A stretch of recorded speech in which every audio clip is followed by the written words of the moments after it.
விருதுநகர் மாவட்டத்தில் 10 அம்ச கோரிக்கைகளை வலியுறுத்தி நில அளவையர்கள் 48 மணி நேர வேலைநிறுத்த போராட்டத்தில் ஈடுபட்டதால் பரபரப்பு ஏற்பட்டது.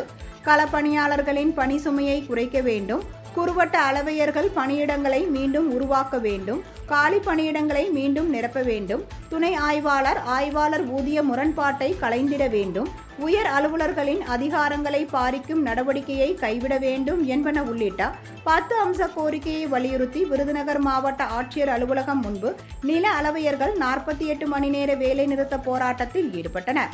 இதனால் மாவட்ட ஆட்சியர் அலுவலக வளாகத்தில் பரபரப்பு நிலவியது. இதே கோரிக்கையை வலியுறுத்தி தேனி மாவட்ட ஆட்சியர் அலுவலகம் தமிழ்நாடு நில அளவியல் அலுவலர்கள் சங்கம் சார்பில் 48 மணி நேர வேலைநிறுத்த போராட்டம் நடைபெற்றது. இதில் சங்க நிர்வாகிகள் உள்பட ஏராளமானோர் கலந்து கொண்டனர்.